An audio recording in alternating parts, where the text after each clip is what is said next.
Thanks for tuning in. Just wanted to take a second to let y'all know I am now an Amazon affiliate. So any shopping you plan on doing through Amazon, visit strangerencounterspodcast.com and go through the affiliate link. If you prefer, you can donate at Patreon.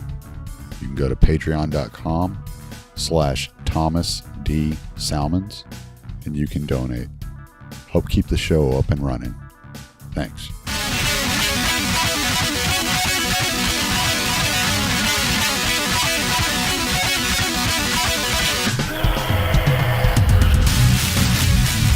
Welcome to Stranger Encounters. I'm Tommy Salmons.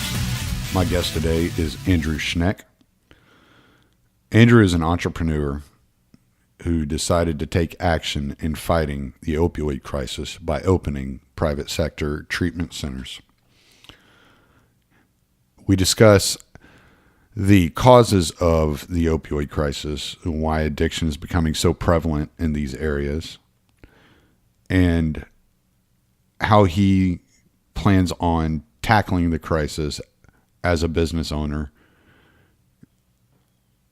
We touch on the private sector model of treatment centers a little bit as he's going through the beginning stages of opening treatment centers in different areas of the United States. Andrew has a heart of gold, and upon recognizing that the opioid crisis was so devastating to so many people in the United States, he knew that somebody had to do something about it. So he took the steps. I hope you enjoy. Let's get started with your background, Andrew, and let's just learn a little bit about you, what you enjoy doing, how you came across what you're currently doing, because I find it actually really intriguing what you're doing, and I think you're actually you can make an impact, especially there in the Pittsburgh area where you live. I know that there's a lot of problems with opioids in Pittsburgh, Pennsylvania in general, and Ohio as well. So that area has been having a lot of issues with the opioid crisis. So let's get into what got you into that, where you came from, how you got into opening these clinics, and what your goal is with these clinics. Yeah, okay. Well, thanks for having me on. The way I first got into this was I was invited to join with a friend that I knew from college. We hadn't seen each other in a few years, and at the time I was looking at starting a funeral business, which is pretty morbid. And at the time I saw an opportunity to get in with a small investment, try and change the funeral business, and could do it by myself with just finding a mortician as a partner. And running into my friend kind of made me realize that what he was doing was a better opportunity, and we had a better chance of success. He was from a family that had multiple clinics and different specialties in Kentucky. So rather than kind of go off on my own and do my own thing, I was invited to do this, and we partnered up, and I worked within this kind of silo. I worked by myself most days, just kind of churning out regulatory work, clinical development of this practice. No prior experience with healthcare, medicine, anything. So just kind of resting on a college degree. And, we got the clinic open probably within about 6 months, and we worked within kind of his family's infrastructure, and we had our own clinic to manage ourselves with some help. So that was kind of like my intro to the space. Kentucky, you call Kentucky probably top 3, maybe top 4 of the worst states in the country for opioid addiction. And it all kind of emanates from West Virginia, but you could say Pittsburgh is pretty similar where I am now. So getting from Kentucky to Pittsburgh, we had this practice. It was successful. We worked on it for about 2 years before we had a difference in opinion on the vision for the future. It's kind of my short one-sentence answer to how we might have separated. But essentially I left, and that practice is still up and running and doing quite well. But I wanted to start over. So I'm here in Pittsburgh now doing something very similar. Okay. And when you're approaching something like this, because When you're trying to do something new with your life, something that you didn't study for, something that you're not really familiar with, but something that means something to you, you're driven a lot by passion, and you're trying to get the knowledge as you go. So where did you look for the information that you needed to open up these clinics and offer the type of care that the clientele needed? I'd say with very few exceptions, anything you would need to know to start a company is on the internet. In my case, the Library of Congress has most of what you would need to start any type of healthcare business, whether it's a surgery center, hospital, anything. So I use that as a place for studies and everything you would need in that sense. And then separately, you want to look on your local state and, I'd say state website for healthcare regulations just to see what the rules are. Pennsylvania is different than Kentucky. It's different than California. They all have their own rules for what is required of their healthcare providers. And you get a checklist, and then you know what the defined universe is. The universe is work through the checklist, and you get a gold star, and you have a practice at that point. So, right. It's nothing too crazy. I mean, you're maybe to answer your question better on a more broad sense. If you imagine that other people have done this before, then you should know that you can do it as well, as long as you work hard enough, even if you don't have the right personality or temperament. And I just knew that it was possible, and I knew I had support if I needed it, whether it was in my network or in people I was working with directly. And you just sort of take it on faith that people will be there to catch you if you absolutely fall hard, and try not to worry too much about whether you can't do something. You just kind of every day just get each piece of it done, and if you need to ask for help, then find somebody to ask for help. Right. And when you entered into business with your former partner, and y'all began doing the opening these opioid clinics, was this something that spoke to you personally? Did you have like some background with opioid addiction in your family or your friends, or is it just something that you just saw? There's a real need for this. Yeah, it's the second one really, is the need. I fortunately haven't known too many people personally. I saw an old coworker pass to opioid addiction, but that was after we had gotten the clinic started. So no, I'm a businessman from the beginning, and it's not really a money focus. It's more of a let's fix the economy or let's try and make the world better kind of orientation. And that's kind of how I saw this as a better opportunity than trying to make the funeral industry better. So. Okay, well, I really feel that the opioid crisis actually has a lot to do with what we're discussing and what brought us together as far as doing this interview. All right, and this might be like a kind of a I'm gonna be trying to draw this out in my mind as I'm saying it, so it might not be as eloquent as I would like it to be, but I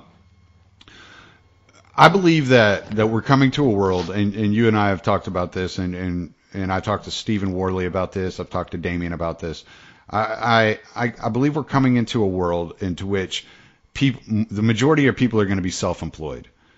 With technology, it's coming to a place to where there's very little reason to drive an hour to work and then an hour home every afternoon, that you can do most of the work that you do from the comfort of your home, especially when it comes to administrative work and things of that nature.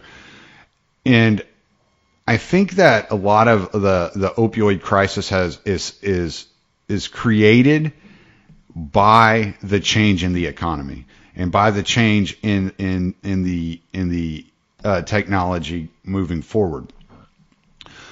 And if you look in the past, when there was the shift from the agriculture age to the industrial age, there was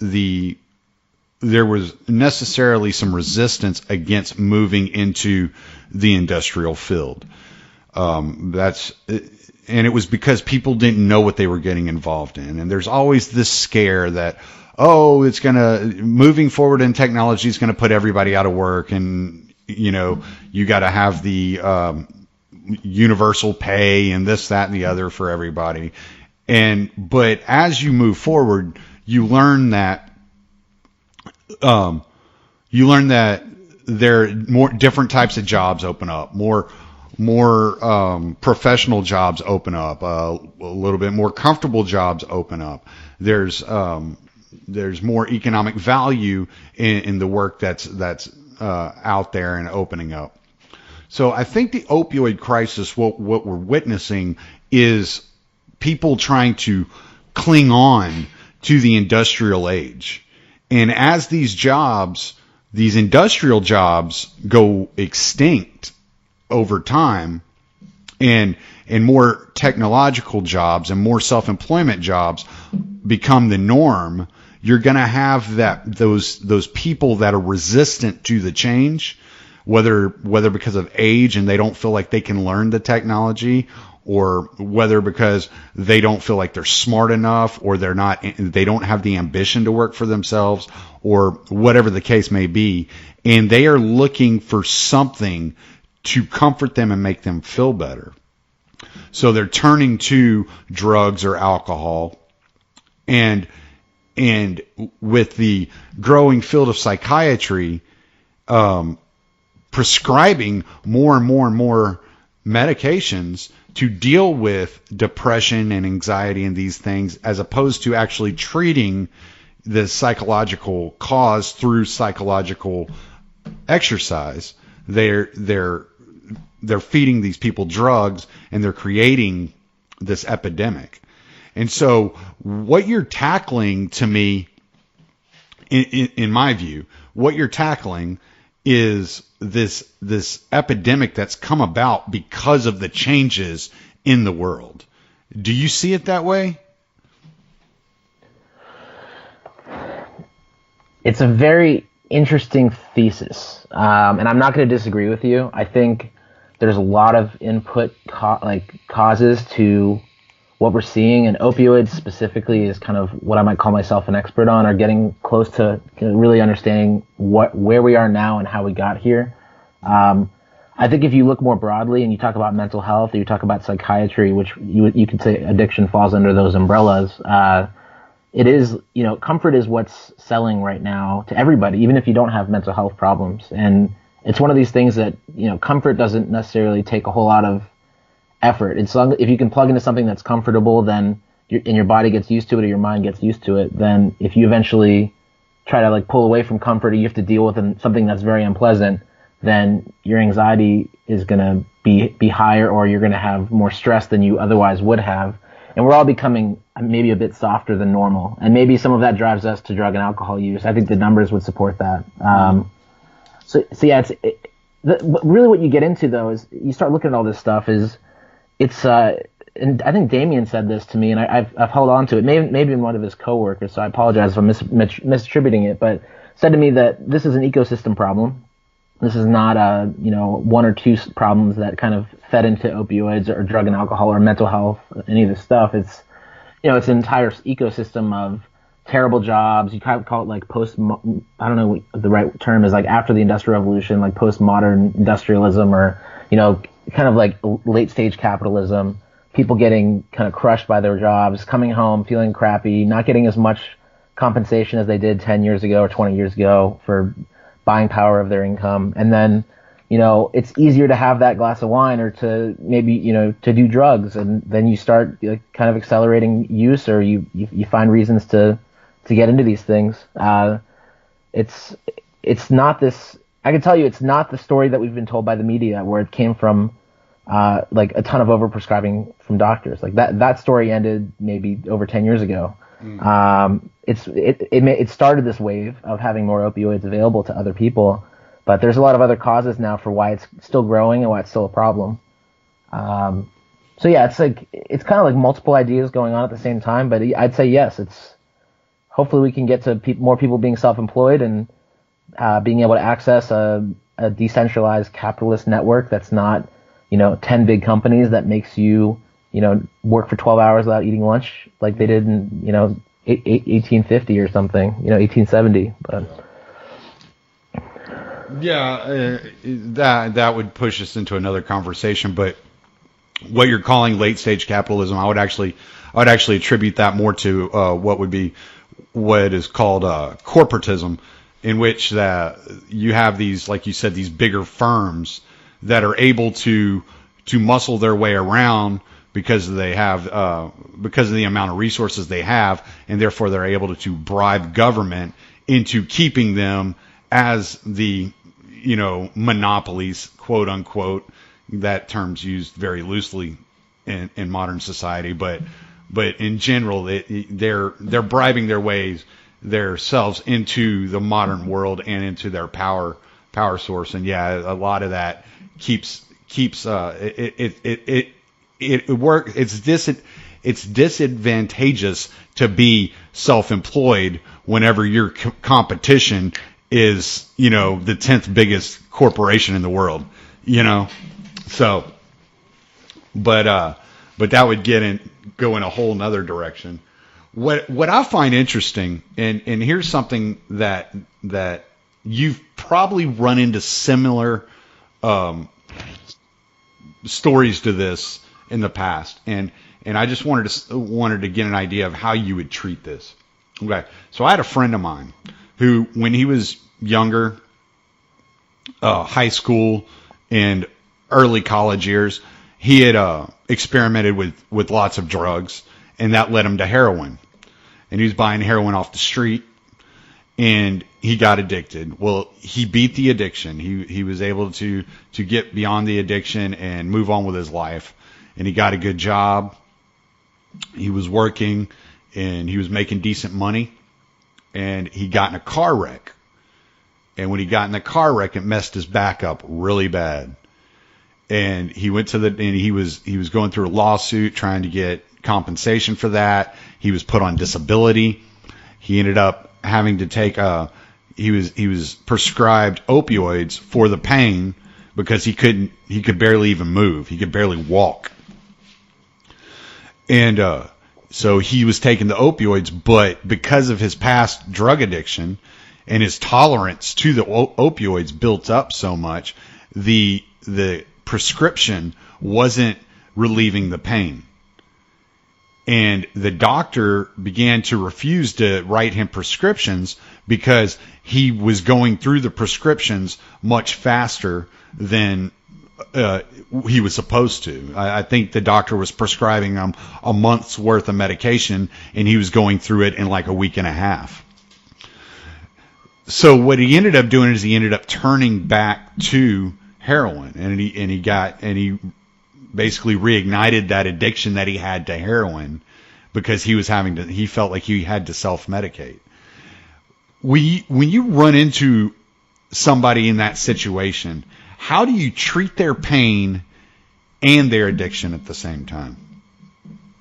It's a great question. That's actually more of a pain management question, but I've been in some seminars, if you want to call it that. So the first thing they might look to do is some kind of localized, non-invasive surgery where you're awake, and maybe they put in any number of, like, a needle or something that can maybe numb the pain for a while, or you get maybe a local like a morphine, something that drops morphine into your back essentially over time, or some other drug. And as you can tell, I'm not a pain management guy, but like there's other options that aren't giving someone prescription. Like, if I give you a prescription opioid, it's going to be for systemic. It's going to be for your whole body. And if you're only having pain localized, then maybe there'd be some options available that could just be, if that pain doctor wasn't very creative, or he just thought he was dealing with an addict that wasn't actually a patient, then maybe you go to another doctor who has a better sense of what's going on. And so yeah, it's one of those things where you don't want to give opioids to someone who's already been an addict, because it's going to be really hard for them to separate that out. And I think that they're starting to ask that now. If they haven't been, they will very soon. Have you been addicted to opioids? And I think if you say yes, they may not even treat you. So it's down to maybe finding a more creative physician. Hopefully there's someone local, but DEA is watching everybody very closely right now. And I know a physician personally who was being looked at, just for something that they had done a few years prior. It's all being watched now. So. Do you think that because I don't think the doctors set out to get people addicted. I'm not going to accuse them of doing it intentionally. There is a problem as far as I'm concerned. There's a problem with the FDA and pharmaceutical companies being too close together, and lobbyists and things of that nature. But I don't put that on the doctor. And I think the doctor ultimately, let's say the majority of doctors, let's say 90% of them, are looking to do the right thing for their patients. So do you think it was the strength of the medication, the types of medications that they were able to prescribe, and not really understanding the medication as well as they probably should have, that led to some of those problems? Well, let me just, you're probably going to ask a few questions that are all related to this. So maybe I'll just tell the story of the opioid epidemic as it's being told by the CDC, and I would tend to agree with it. Okay. If you look at let's look at 1999 through 2002, something like that, call it right near, Y2K. This is what they call the first wave. And it was at this time that the medical community as a whole decided that there was going to be this extra dimension that they measured all their physicians on, and that was pain. So if somebody left the hospital and they were still in pain, then that doctor would get a lower rating, and then they also would probably get lower pay. They may not be looked at as favorably by their employer or by their peers. And pain became another dimension to which you might measure physicians at that time. And so pain medications were prescribed more aggressively. I think part of it is we had false advertising from the pharmaceutical companies telling us these things weren't addictive. We also had this widespread mentality, we need to eliminate all pain. And it turns out that wasn't a good idea because everybody started to get hooked on these painkillers. And it wasn't until about 2003, 2004 that everyone started to realize that there was a lot of addiction starting to come about. And so they started to kind of, they hadn't cut off medication prescribing entirely, but this was the beginning of phase 2 of what you might call there's 3 phases to the opioid epidemic. Phase 2 is the patients were maybe no longer getting access to prescription opioids, or they saw that if they wanted access to them, they were simply too expensive. And, maybe they try to buy them on the street and it was $80 for a pill or $60 for a pill. And then they look at heroin, which is effectively the same thing or very similar, and it's $15 or $10 for the same dose. Right. So you see a big switch of people who were, by no fault of their own, not drug seeking necessarily. And this was, 10, 15 years ago. They eventually got hooked on heroin, and that was their way of surviving. And, it really is like a grind. Every day you have to find heroin and keep yourself from going into withdrawal. So that continued for a few years, probably from 2004 to 2008, 2000, maybe I may be wrong on the dates here, but essentially at some point we started seeing synthetics come in where you see things like fentanyl, other much stronger opioids being replaced in the heroin. It's not just pure heroin anymore on the streets. You're getting things that are mixed with more potent and deadly substances. And now we have this kind of phase 3 of the opioid epidemic where all these heroin users have kind of grown and this is spread throughout multiple states. And now the drugs they're using are much more deadly. So we're seeing a lot more deaths than we did per capita, 5-10 years ago. Yeah. Yeah. I was watching something on fentanyl the other day, and how there was some guy who used to work for, I think he worked for Fox News. I've heard about him. I know he's met with the president a few times. His son died. Got a hold of Oxycontin that was laced with fentanyl, and it killed him. And Oxy's no joke as it is. So yeah, it's I know it's gotten pretty bad out there, and I just find it interesting, and I wanted to talk about that a little bit because I think that's a really useful business model that you're putting out there, and what you're doing is really going to make differences in people's lives, and I think people need to know about that, and that there are people out there trying to solve this problem, from a business standpoint, from a private sector standpoint, and not waiting on the government to figure it out. And they won't, right? The government's not going to be the primary solution to this. It's too difficult. I think it's very complex and has a lot of moving parts. It's that ecosystem problem. Right. Government typically has been good at that type of problem in the past. Yeah. So, we could sit here for hours trying to figure out one thing that the government's done, efficiently. I still have issues with the post office. They still haven't figured that out.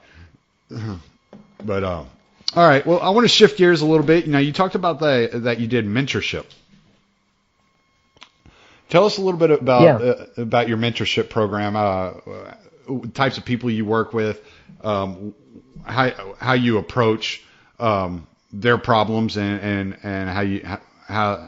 what brought you into that field of mentorship.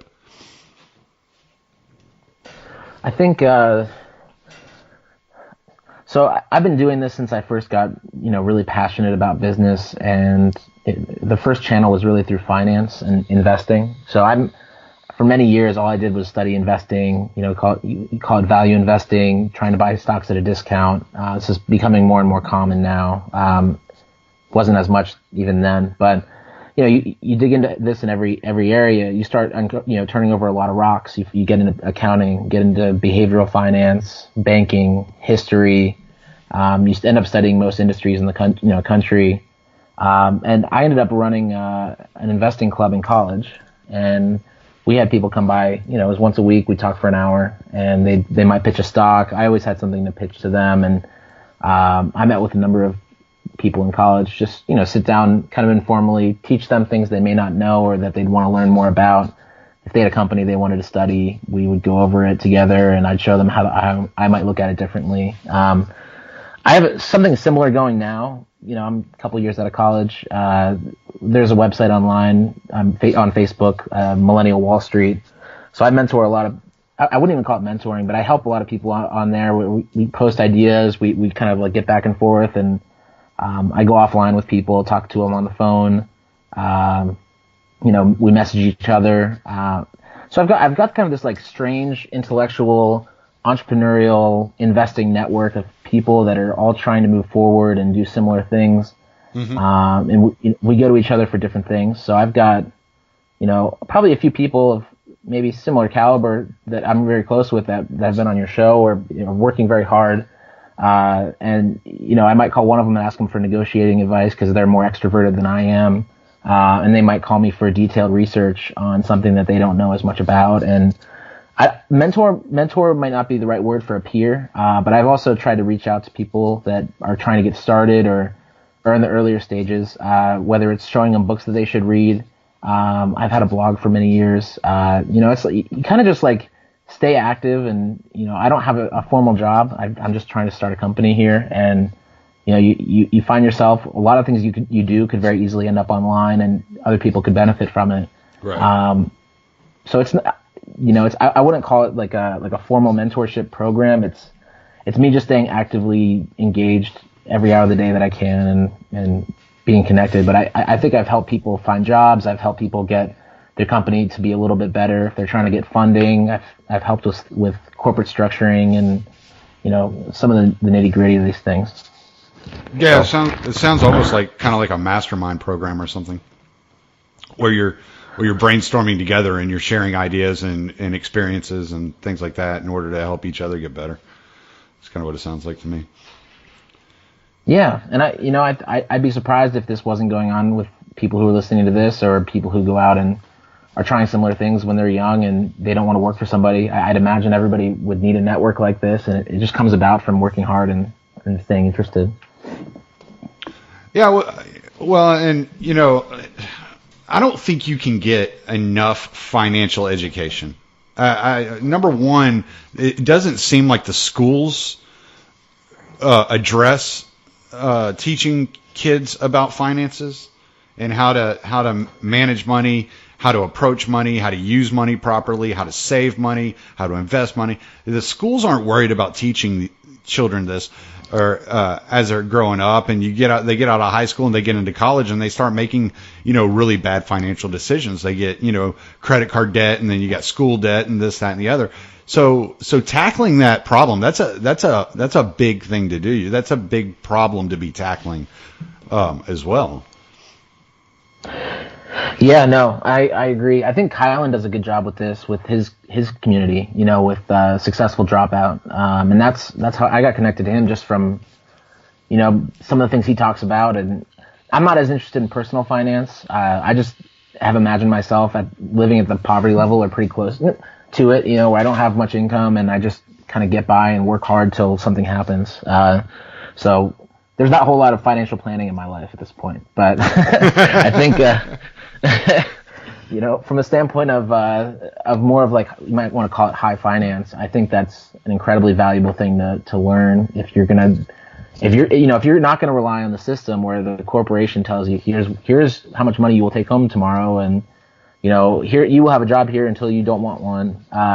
If you don't sign up for that, then you need to really reach out and educate yourself. And I think college I majored in finance and accounting in college, and I regret it because I never had to go to class. Everything I did in my personal time taught me enough to graduate. So it was really not a worthwhile thing to do for 4 years. But yeah, I know my dad took accounting in college. I didn't go to college. I went to work. So, but yeah, it's no doubt, man. I just went straight to work. I started all blue collar labor jobs too, sandblasting, painting, driving a truck, all these different things. So I went to work. When it comes to what you call high finance, what do you mean by the term high finance? So like for example, out of college, I worked at a bank for a year, doing corporate loans from like 5 to 50 million in size, which is on the lower end. You might see loans up to like $1 billion plus. That might be high finance if you're able to look at a balance sheet and an income statement, cash flows, understand financial analysis, be able to make decisions for yourself, or at least be able to help somebody else make decisions. That might be an example. Another would be the securities markets. So if you understand the difference between preferred stock and, a warrant, or, just regular common stock, or how to analyze a corporate bond or something, all that stuff is more just high finance. It's these bigger financial structures in the world that you yourself will not own personally, at least not for a long time. But maybe by knowing enough about that, you could immerse yourself in that financial world, or use it to your advantage in pursuing something. Yeah, like by knowing those things, can it help you on a lower level? Like if you know the type of the way that the market's working on the high side in the up on the top levels of the market, does that assist you any in your lower level investing in order to build your way up into that level of investment? I would say so. I also think it's maybe not the best, it's not the best way to spend your time. And I probably regret spending so many years just pursuing that. But there's a lot of good lessons you can pull from high finance for, let's call it a search strategy. Like if you go to let's say you go to a pool and you're able to tell very quickly where the attractive women are, or the women that you're not so interested in. And it's just purely by, combination of instinct and your visual, cortex, whatever, just seeing these people and identifying them. Most people don't have that same skill set when it comes to looking at business opportunities. You may hear that if you put in $50,000 to start a franchise with Subway, and you'll make so much money, you have no way to compare that against 20 or 30 other opportunities.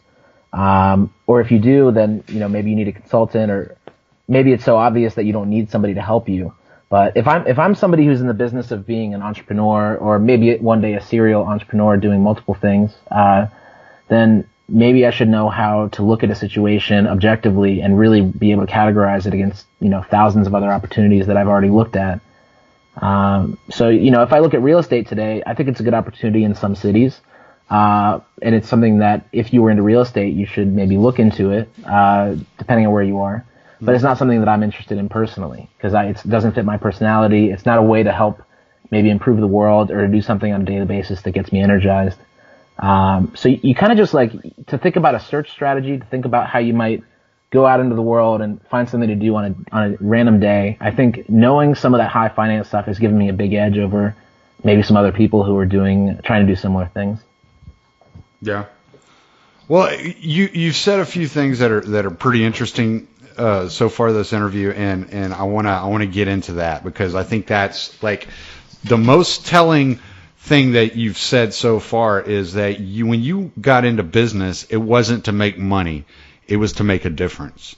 That you wanted to make a difference, and you kind of touch on it a little bit in this last section that we were just talking about. When you're talking about, well, yeah, there's some real estate opportunities, but it's not my thing. I don't have the personality for it. And it seems like you're really motivated and inspired day in and day out by doing something that helps other people. So how do you balance the idea that I want to help others, but I also have to make a living at the same time?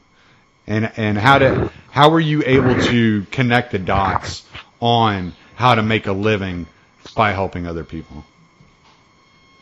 It's a really good question. If I were to boil it down to one word, it's unfairness.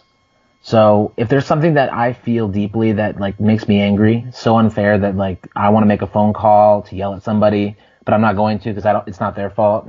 Maybe I should go start a business, or maybe enough people are angry about this that they should join me in doing this, or we should find a way to make a difference. A classic example today would be telecom. I can't stand these two conglomerates we deal with, Verizon and AT&T. And if I was more tech focused and I was 10 years, if I had 10 more years of opportunity or 10 years younger, it's kind of weird saying that at 27, but if I was just getting started, I might look into how we could do a better internet or a better way to get people, something cheaper, that's half the price or less, that's not controlled by people who are selling our information, and it's more available to parts of the world that don't have it. Verizon's choice is they make, I don't know, $20 billion a year or something. And instead of reinvesting that to set up internet in the third world or do something else, they just pay a big dividend. And, they could have very easily lowered prices to make the world better here in America. But they're doing everything they can to get all our money. So something like that really bothers me. Thankfully, SpaceX is launching their own satellites, and we'll have a third option maybe in a couple years. But that would be an example. Healthcare is another one. I think healthcare is a lot more accessible. I also think it's very challenging. It takes a long time to learn how to do this stuff and to get into that space. And I've encouraged a lot of people to check it out. I don't expect them to necessarily do it, but we'll see. So, it's like, what are these areas where healthcare is twice what it should be? If you look at the rest of the world, how much we pay for healthcare, you look at how people are being left out in the rain. People aren't getting treatment. You have certain things like the opioid crisis specifically where people are dying and they can't get treatment even if they want to. But there's other areas like diabetes in the South where these people are not able to access treatment and they're slowly dying. And that's something that's not being talked about enough. There's other areas that make me angry. The funeral industry is another one. That wasn't just some random one-off thing. We pay 2 or 3 times as much as we should for a funeral, and it's only because of one company that does them all in the country. And the barriers to entry aren't as high as people think they are, to go in and do something like that. Right. So I guess that, like, it's partially just me being, kind of intellectual, thinking about the world a lot, studying different areas. Part of it's like deep-seated unfairness. Maybe it's also this defiance against the system where I'm still angry that I had to spend 20 years in school to get to have a piece of paper that I don't even hang on the wall. To think about all that time that's wasted, and it was when you're a kid and you could have been out with people having fun or doing things that you enjoyed. All these different things that take away from what our human experience is would be an opportunity, and you just have to ask yourself if this is something you personally can do, with your bandwidth, with your network, with the finances you have available to you, or the ideas, technology, whatever. And if you can't pull it together, then try and find something else that makes you upset or angry. I don't know anything about climate change, and I know a lot of people are upset about that. Nobody seems to be doing anything about it, or not in a way that I read about it in the newspaper every day. So, it's just like pick your poison, but that's more my orientation. And then to answer your final little question there briefly, connecting the dots, that just comes from having studied business opportunities enough to know that, opportunity A, B, and C are things that I know I could start a business around, but I can't do the rest because I either don't have the skills or it's not economically possible. Mm.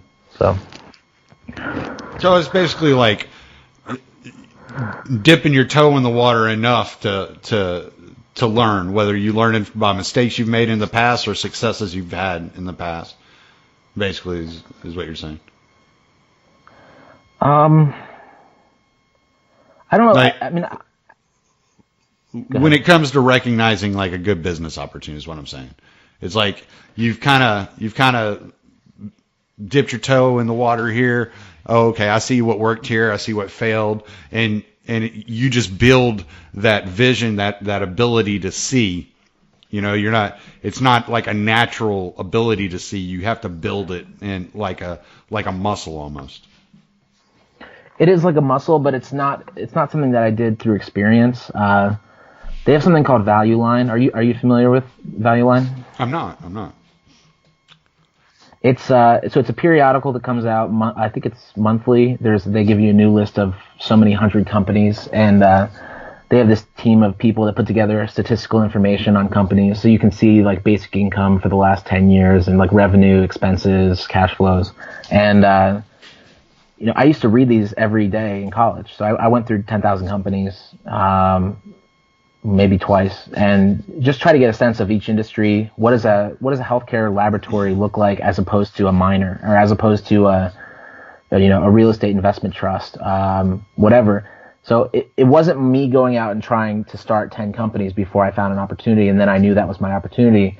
It's, I know that this industry is better than the other 4 industries out there that I might want to try to work in or try and disrupt. Therefore, that's where I'll put my time. Oh, okay. Okay, that's interesting. You brought up climate change a while ago, and how you haven't read about people doing anything about it. I did see something a while back, and it was pretty inspiring to see. What this guy is doing is he's building it's a water drone that he puts into the waterways, and he controls it by remote like you would a drone.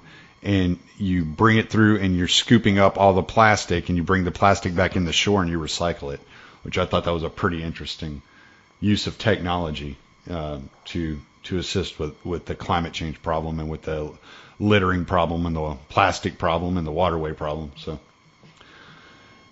no, that's great. I mean, there's a guy doing this ocean cleanup thing. One of my friends pointed out, and he tried to get in touch with him to see if they could work together. My friend's interested in doing biodegradable plastic, but this guy doing the ocean cleanup is just trying to set up infrastructure that pulls garbage out of the Great Pacific Garbage Patch.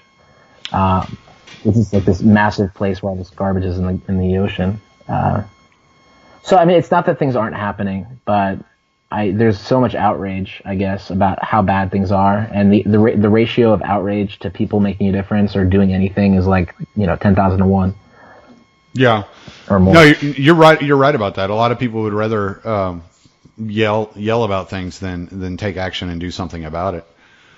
What I would like to see happen, at least, and we're way off topic here, but what I think would make a big difference with the plastics and things like that is once hemp is reinstitutionalized as an industry. There was a guy actually in California whenever they banned straws. His whole idea was like, okay, now I'm gonna start making hemp straws. So So if we could That's cool. move in more of that direction, that would change a lot of things, you know. And you know, I look at climate change a lot the same way I look at the opioid crisis, that it's not something that government's ever going to fix. As much as they try, they're never going to fix it. It's up to individuals and using technology in smarter ways and figuring it out. And I think that the private sector will figure it out as technology advances, long before the government's ever figure any of it out. Yeah, I mean, that's not really the government's job, although they try to do it sometimes. Right. You know, they try to make themselves the solution to the problem. I wrote a really kind of like snippy blog post maybe 5 years ago, based on Atlas Shrugged. It's just like boiling down some of the complex ideas that Ayn Rand has into like a simple read. But essentially, it's this idea of, I call it the 6 stages of, I don't even remember, centralized. Anyway, I shouldn't bring it up when I haven't read it in a while, so never mind. We'll leave that alone. Essentially, it's essentially, this was something I used to be very proud of, but essentially it was like the 6 stages of something. It was like this idea that the government caused a problem, so then therefore they assigned themselves as the people who would solve the problem, and then they would, you know, fund it more and more, and then we saw this progress because money was being spent, that there was this new cottage industry that was solving the problem, and it was both public and private sector working together. But then it turned out that the government wasn't the right people to be solving the problem, and so they pulled their money, and all these people lost their jobs, and then they decided that with people losing their jobs, they had a new problem that they had to solve. Right. But anyway, this isn't very interesting to say out loud. It's better to read someday. So. No, yeah, it's actually something I always tell people. And it's like, yeah, it's like that old commercial. I don't know if you're going to remember it, but there used to be this old anti-drug commercial that came on when I was a kid, and it was this guy in this room walking in circles, and he's like, I do cocaine so I can work more, so I can make more money, so I can do more cocaine, so I can work more, so I can make more money. And it was just this whole circle, and that's the way I look at the government. They solve a problem in order to create a problem, so that they can solve a problem in order to create a problem, and it's this big circle. It's just, and it's like, okay, this is never going to end. So. No, and it's exactly how I see it. And I mean, even, I hate to keep talking about this stupid article I can't remember the name of, but it's every stage of this planning that I kind of outlined. I showed a different part of our economy that was in that stage, and it's like very, very true to, you know, whether it's my 6 stages or, you know, any way you want to look at it. The government does this everywhere. Everything they do, they are in some level of involvement, and it causes so many problems. No, I agree with you, and I'm stirring the pot because I can talk about things like that for years. So I'm gonna have to try to find your blog post though, so I can share it.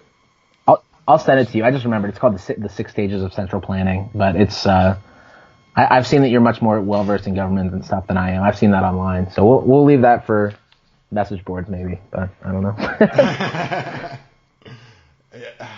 Yeah, I mean, I pay way too much attention to government, more attention than I wish I had to, and I do it out of self-defense. You know, it's like I got to know these things so that I can survive. You know, because like as far as I'm concerned, it's all about more freedom for more people. That's all it's about, and that's what the podcast is really about. What is your idea of freedom? What does it mean to you, and how are you getting there, and how are you accomplishing that? Yeah. No, and I agree with you. It's just it's something that I looked at it as one of those areas that I couldn't put energy into that would make a difference. So I tried my best to not get too worked up about it, although I very easily could. Yeah. I read a lot. I read a lot of articles. I probably shouldn't pay so much attention to the news, but sometimes it's just really difficult to ignore some of the things that are happening. So, all right. So let's move into. You had mentioned that you worked for a bank for a while. When you were first out of college, you were working for a bank? Yeah, it was just for a year, and I tried quitting after 2 months, and I couldn't. So it's like it wasn't really something that I'd point to as an experience that I'm excited about. But well, what I'm interested in is you were going to school for accounting and finance. You went to work for a bank, so you were kind of following the path of, all right, well, this is what I got my degree in, so this is what I'm going to go do. Whether you were excited about doing it or not, that was you were kind of like, this is what they tell me I'm supposed to do, right? This is the obvious next step to put my degree to use, to show that I didn't waste these 4 or 6 or 8 years, that I have to go into this field. How was it when you left banking and you said, you know what, I just wasted those years of my life in college? That's what it was. That was a waste of my time because I'm not going to use that. So what was that like mentally for yourself, and how did your family take that? Well, I think my parents, and this is probably true of all parents, they wanted to have this idea of a good job. That's what they want, is for their children to have good lives. The idea of a great life probably requires some risk or some stepping out of the bounds. And so me leaving that, the biggest problem I had was the change in relationship with my parents. It's something that I didn't expect. Let me help you with that real quick. I'll help you with interpreting that real quick. I'll tell you exactly what that is, because I'm a father. So what your parents wanted wasn't you to have a good job. As a parent, your entire job raising a child is not only teaching that child, your number one priority is keeping that child safe. You're providing security. So what your parents were looking for you to do was to find solid ground to stand on and have security in your life. That's what it is. Yeah, I would agree with that. You're absolutely right. Go ahead. I'm sorry I interrupted you. I just that's something that I think that's like, people need to understand where parents are coming from and why they're looking at things the way they're looking at it. And I take a different approach with my kids because I understand that desire. Like I've had a secure job, ever since I was, 17 years old and got out of high school. I've had those secure jobs, and I've never felt secure in my person. I can't say mental health, but I've never been satisfied with the direction I was moving in. I've always had bigger dreams for myself, bigger ambitions. So I just wanted to clarify that. No, that's fine. I think it's good. So, I mean, I guess moving on to other parts of what you asked, I was the most surprised by my parents, although you seem to not be surprised. And other people I've told that story to all say the same thing. It just depends on how much life experience they have. But I think how I felt about it was I actually had I had decided at the freshman year of college I wanted to drop out. And I first tried transferring to like an Ivy League school, and I realized they had the same curriculum. And then, okay, well, that's not going to work. Maybe I should drop out. And then my parents really blocked that. So then I just kind of coasted for 4 years. And those years I had planned on being an entrepreneur or being self-employed to some extent, even if I wasn't starting a big business. So the reason that this backstory is relevant is I had gotten sick my senior year of college, or right before it started, some mental health issues. And as a result, I was not really able to pursue entrepreneurial activity right after college. I needed time to focus on my health and on my person. And so going to work for the bank was almost like punishment for having mental health problems. And it was not something I would have done normally. It was like, oh, well, it's not that I'm wasting my time because I stayed on the path, or, the path that was expected of me. It's like, this is the only path I could be on where I was still gainfully employed and doing okay. But so I guess like maybe a better way to answer your question is, how did I feel when I left PNC, which is the bank I was at? I was excited. It was like finally being let out of the cage. I was healthy and able to work, and I joined a friend of mine and we started working on a project. And I didn't really have any fear. I felt like if I ran out of money, I'd find a way to find it. Didn't have a lot of savings, and I sort of just went after it. So it wasn't really a negative or a dread, and I didn't look back at anything other than like, hopefully I don't get sick again, or hopefully my health stays pretty good. Right. Yeah. Well, I say this all the time, and it's when you step out as when you're younger and you step out into entrepreneurship at a younger age, you're actually better prepared for it mentally than, let's say, like if I were to do it. Okay, like if I were to step out and do this, because I've as much as I'm not happy with what I do for a living, I've built up a dependence on the security that it offers me, and it's habitual.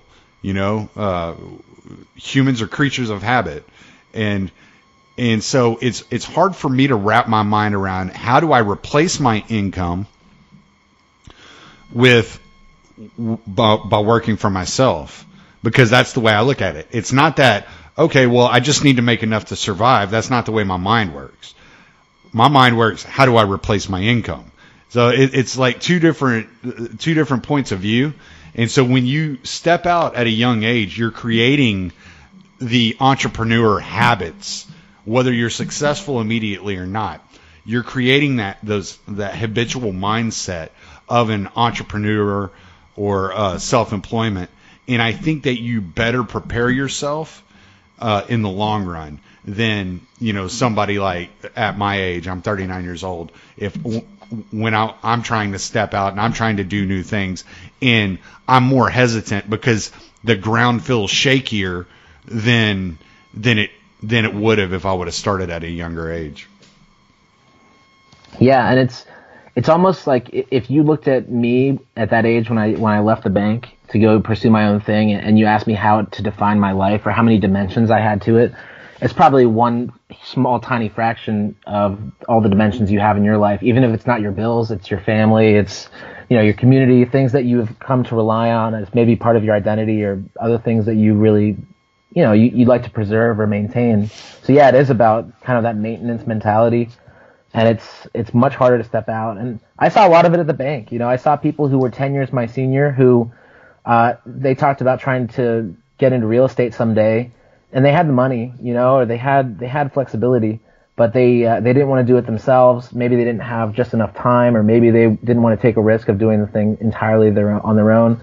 So a few people I talked to, you know, they wanted someone else to pitch them an idea so they could invest alongside them.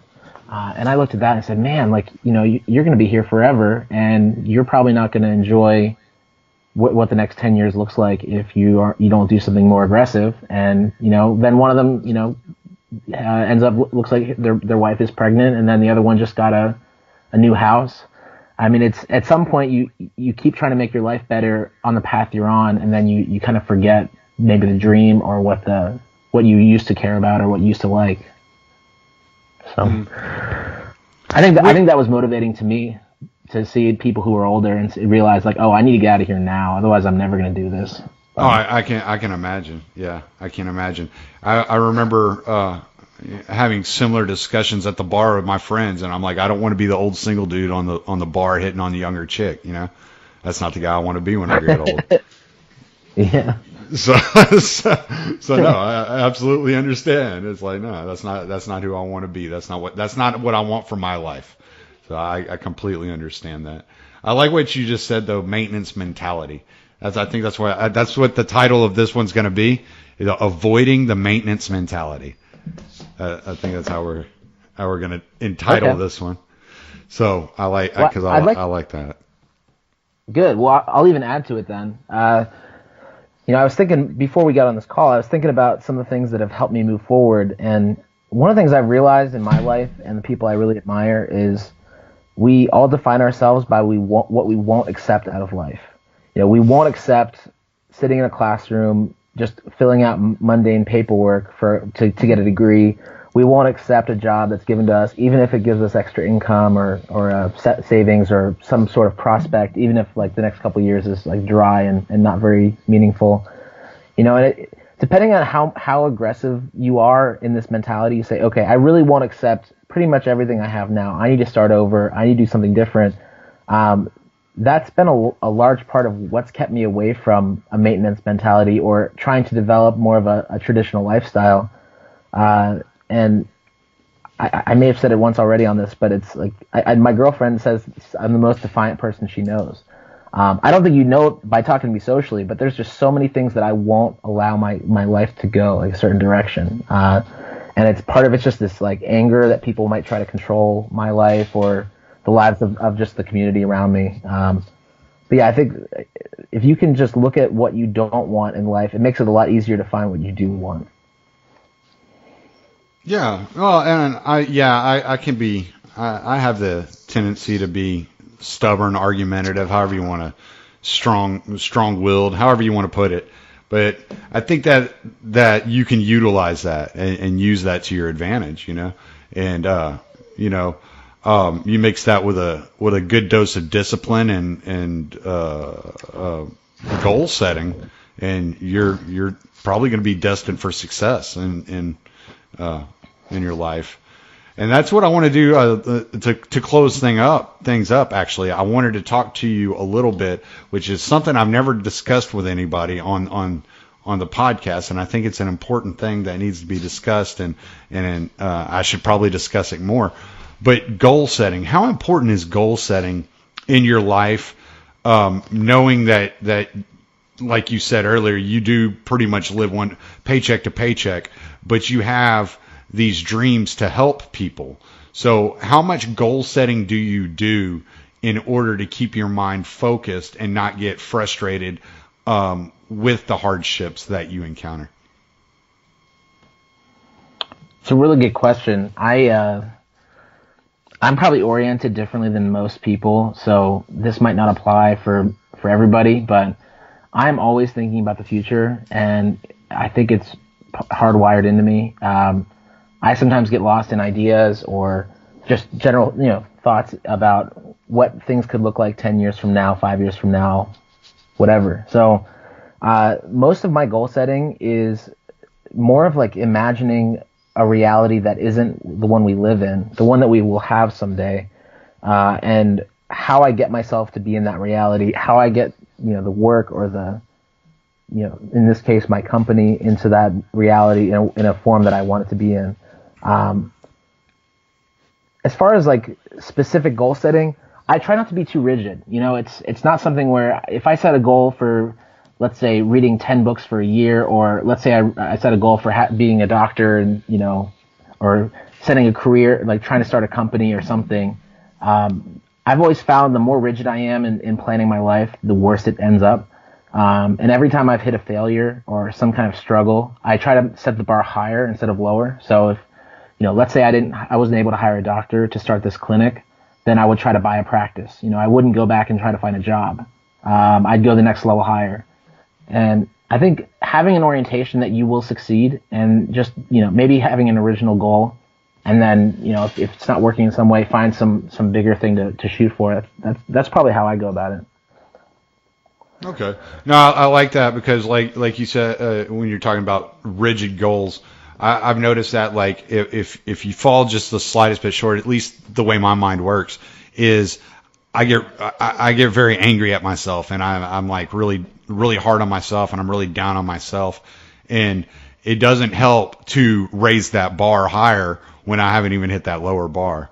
It might do me some good to take a step back, lower the bar a little bit, and say, okay, let's hit this goal first. Let's try to get at least this step done, or something like that. Because your mindset when you're approaching these things is major, and if you're frustrated or you're upset about not hitting a goal, then that's not going to do anything to help you moving forward.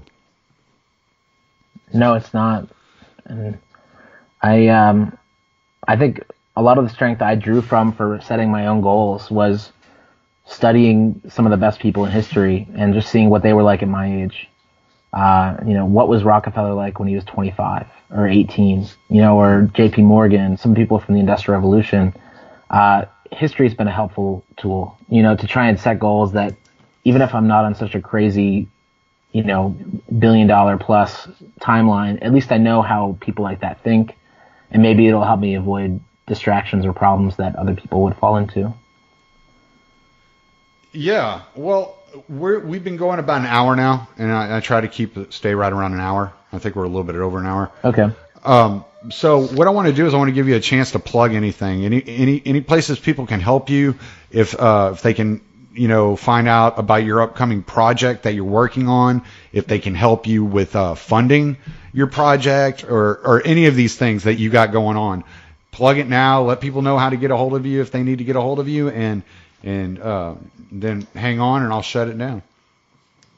Okay, great. Well, I appreciate it. Yeah, I think as far as healthcare goes, it needs more help than just about anything else in our economy. And if you find interest in what I'm doing with starting clinics, whether it's addiction or some other specialty, happy to help out. If you're a physician or somebody who was trying to start their own private practice, I know all the steps to get that going. Or if you're just someone who's maybe trying to get more entrepreneurial, if you want book recommendations, and then also this network I have, it's not huge, but it's people who are really motivated and, excited to wake up every day and do things. Please reach out if you're trying to figure out some way to get your business started. I'm on Facebook. It's probably the easiest way to reach me. Otherwise, thanks for listening. I really don't have anything to plug. I just kind of, I like to connect people who are doing interesting things. So. Okay, well, you got that Facebook page, Millennial Wall Street, and make sure I'm saying your last name right. It's Andrew Schnek. Yes, Schnek. Oh, okay, Andrew Schnek on Facebook, and get in touch with Andrew. Visit Millennial Wall Street. Talk business, talk investing, talk finance, talk healthcare. And sorry to cut you off. I have two friends, or I should say at least one friend that's looking to help fund other businesses. So it's definitely not just like a informal thing. So please reach out. Okay, all right, man. Well, I appreciate it. I appreciate your time. Yeah. If you just hang on 1 second, let me close this down real quick. That was Stranger Encounters with Andrew Schnek. I'm Tommy Salmons. Late.